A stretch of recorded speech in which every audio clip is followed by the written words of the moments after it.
please, stop making sense. You're disrupting the guitar community. Yeah, hopefully with a wrecking ball.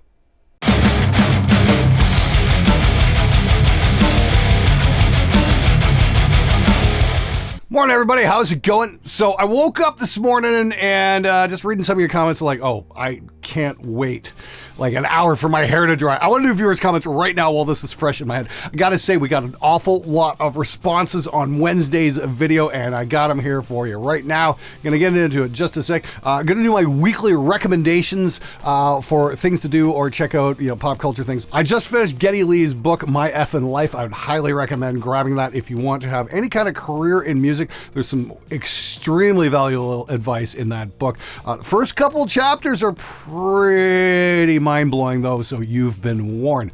Movie recommendation would be Dune 2. Yeah, that was pretty cool. What do you think I was going to say? Madam Web? Ugh.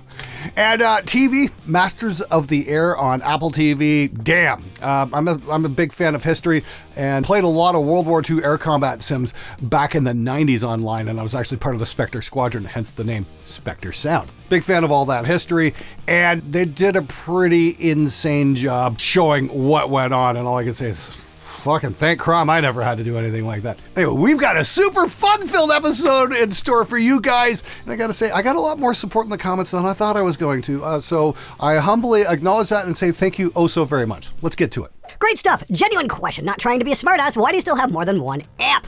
Wow, real questions straight off. That is phenomenal. That's a great question. That's why I want to start this episode. So I still have a 5150, a rectifier, and a Soldano. Here's the deal, though. I am giving away my 5150 probably in the next few months. I need to figure out some kind of contest or some kind of giveaway.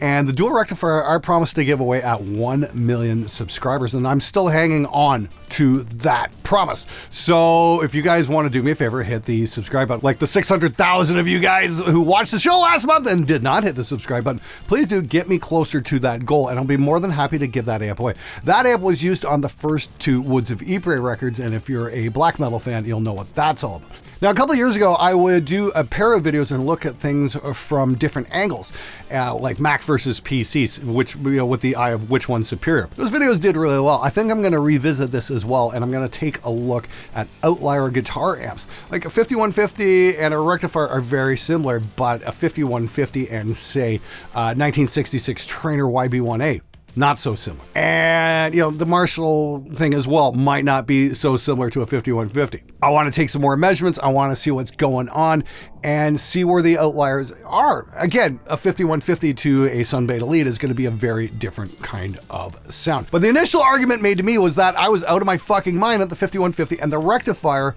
are very different amps. And as I showed, not so much. Using different IRs with the wall of sound first and then with my Torpedo Live really opened my ears. That said, recently got a TA15 so I can have tones I can't get with my Mark V, and damn, sometimes a different amp can really make the difference.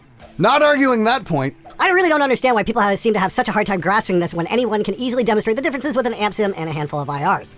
Well, it's pretty simple, actually. Human nature tends to get in the way of us making objective decisions. We let pride get the better of us, especially when we made a purchase. I don't know how many times I've had clients come into the studio, they'd bring in a complete piece of crap like a Line 6 Spider and insist on recording. Well, I paid for it, so I'm using it. It's like, for fuck's sakes, how about we use the better thing that we have and get you the results you actually want? Trying to drill that into a musician's head is not always the easiest thing. What they hear, the amp doesn't matter. What Glenn actually said, changing speakers can make a bigger tonal difference than changing high-gain amps. Having done some speaker swaps myself, and I clearly hear the difference. Ergo, Glenn's statement is not false. What's to dispute? Yeah, but I don't like the way he says it! It is well known that the difference between a Mesa Dual Rectifier and a 5150 is not that big. Yeah, no fucking shit!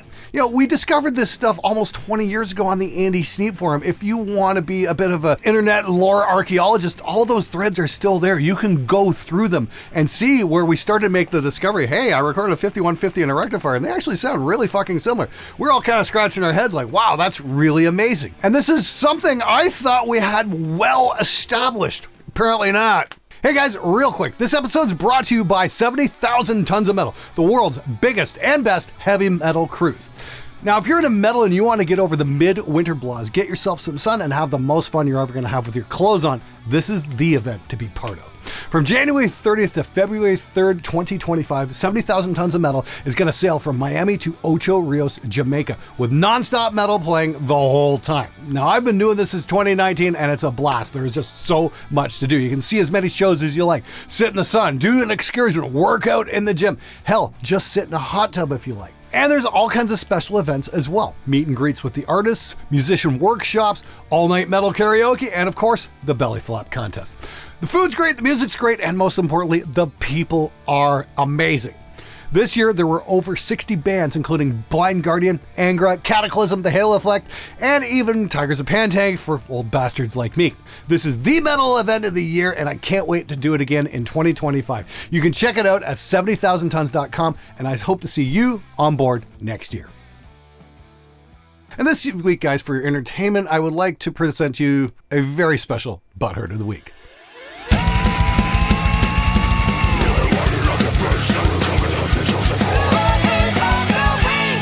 Mega.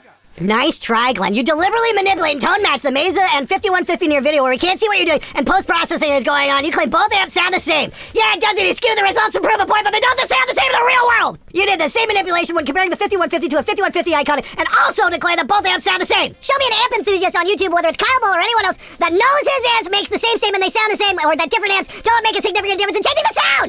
And yes, I have directly compared the 6505 Plus, which is basically 5150 versus the Mesa and other amps. They sound different now, their own unique characteristics. I have several videos with that and timestamps. You're not an honest guy. I think you just like to be controversial for clicks and will lie and manipulate your recordings to prove that point. This just in, the daily bullshit with Glenn doesn't know his amps. Yeah, there's a lot to unpack in there, but unfortunately not a lot of evidence. Apparently you've done some videos, but you didn't give me any titles or any links, so I guess I gotta just go search for them and kind of guess which video you actually mean. Thanks for letting us all know what to check out on your tests. Appreciate that. Here's the thing, you can call me a liar as much as you want. That's absolutely fine. I'll stand by my work.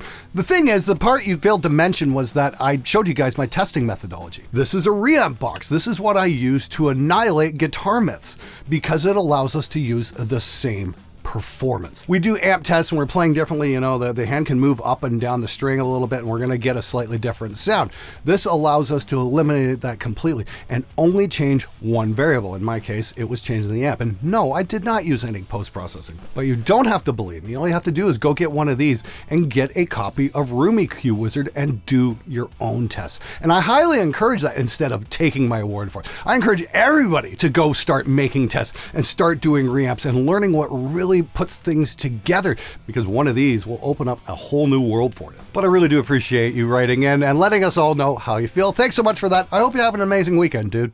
I love you pointing out if you can use the EQ to make the amps sound the same, then it's obviously not worth owning both the amps. Purely tone-wise, that is. Sure, they look different. One might be heavier than the other. One might be easier to cart around to gigs. But tone-wise, especially in the studio, not that big of a difference. That's for sure. Not as much as some people would have us believe. Now, this is the thing that blows my mind is so many guys in the comments insist I'm a shitty engineer, but yet I'm competent enough to manipulate the recordings to make the amps sound the same.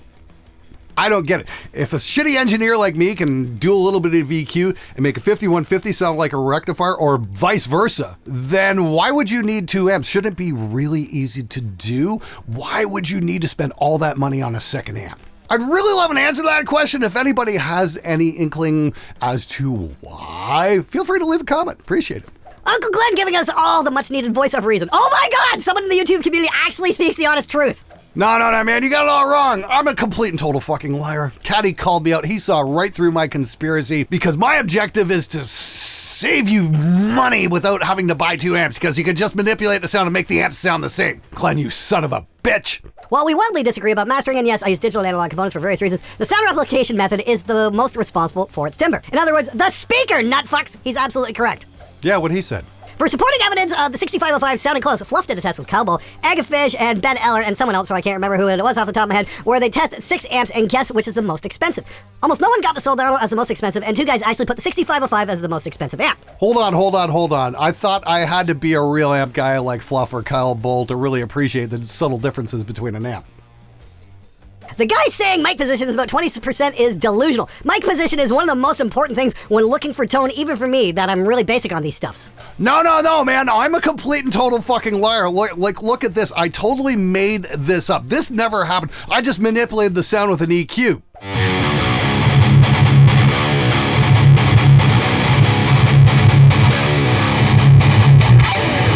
Wow, that's fucking crazy. I confess, it was me and Dynamite. We got together and said, how can we make the real amp enthusiasts look dumb? Laugh my ass off. I swapped the amp out halfway through on both examples.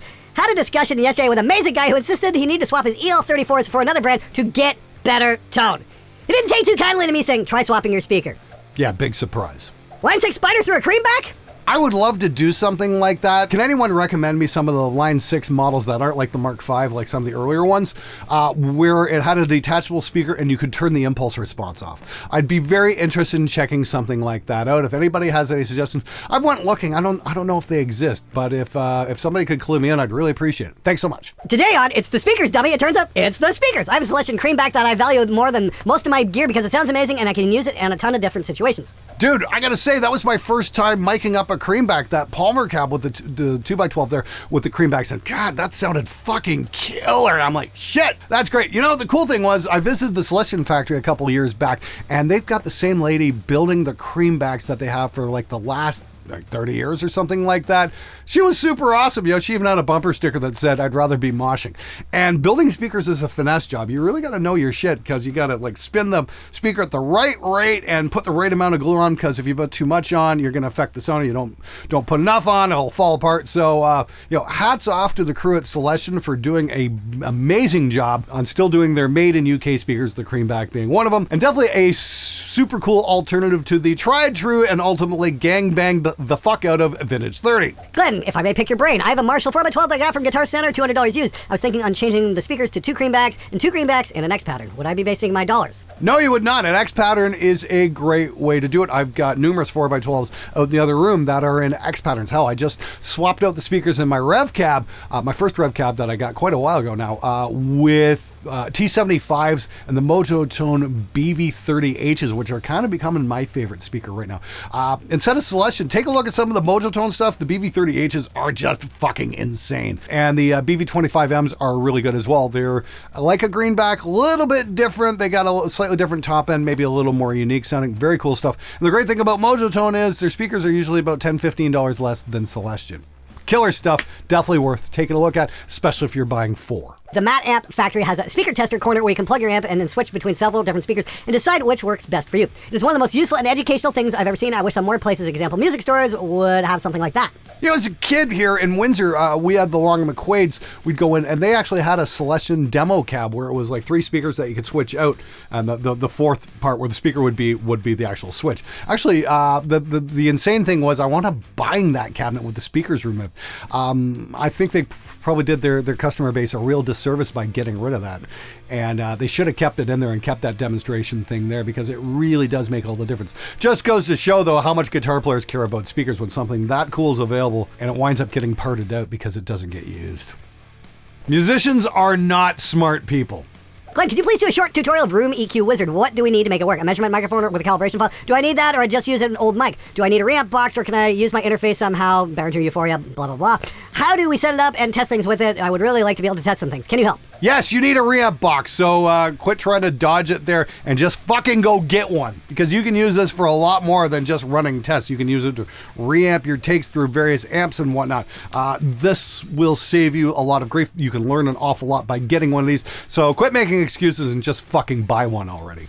Now, as for, do you need a special measurement mic? No. When I did my measurements, I did it through my recording setup because I wanted to see the differences that I would get with my recording setup. So I was using amp at full gain with Maxon OD808 and going into my Lewitt 640 Rex mic. And that's what I record with, so I want to see what the differences are with what I would record with. So just try that. Yeah, you can use whatever, but the trick is go download it and start experimenting with it. But ultimately, get yourself a reamp box. Not that I'm relevant, but I'm giving A+ on this video. I watched so many damn videos of people demoing amps and drive pedals that I've come to the conclusion that there's usually a small variation in sound between them. What pisses me off is that my ears are superior to your ears, crowd, that incessantly clamor on about how if you don't hear the difference, you're not equipped with fine and truly maturely developed ears. As if they possess some divine blessing from the tone gods. Then Glenn was like, boom, evidence. I'm not saying that all amps are created equal. Some have features, others don't have. However, there's a lot of workarounds for features that don't cost $3,000 to $5,000. Dude, you're absolutely right. I do have to thank you for bringing up the superior ears part. That's why we did those videos a few months back, shooting out the super high-end Les Pauls and the PRS, which are like, $12,000 and $14,000 guitars against a $249 Harley Benton. Turns out when guitar players can't see what guitar you're playing, their magical hearing ability vanishes. Who'd have thunk it? And again, this is why guitar players are so stuck on tubes and amps and all that kind of thing and really don't think about speakers, because the speakers are tucked away behind grill cloths and they can't see them. It really is that simple, because guitar players are simple. Glad! Long-time lurker, viewer, first-time commenter. I've got to say thank you for your advice on this matter with speakers. I've bought many amps over the years and thrown them all through a PV Valve King cabinet, not realizing or being ignorant how much the speakers do the heavy lifting in your tone compared to the actual amp. After watching your videos, I've sold the Valve King cab and spent money on a Palmer 2x12 with less than vintage 30s. I know these speakers have been done to death, but what my budget could get. And wow, the tone difference is unreal. My amps are all absolutely scream now, and it seems like it was all down to the speakers and nothing else has changed my signal chain. Keep up the great work. Hey, thanks for writing in, and I'm so happy I could be helpful to you. I'm glad at least somebody was paying attention. Good for you, dude. Yeah, that's the thing. I really got to start shooting out like a PV Valve King versus a Soldano. I'm sure the guitar snobs will be able to pick that one out in a blind test. No problem at all. All right, guys, don't forget, before I go, the one critical point to making a great sounding heavy mix, or a great mix altogether, is your bass guitar. And if your bass tone is lacking, you need a copy of Element Bass.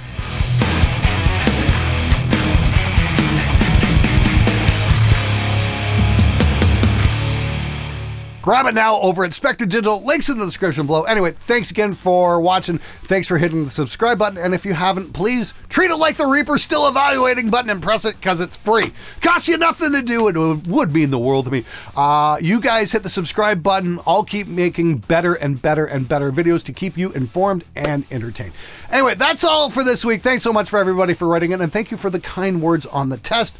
Most of you anyway.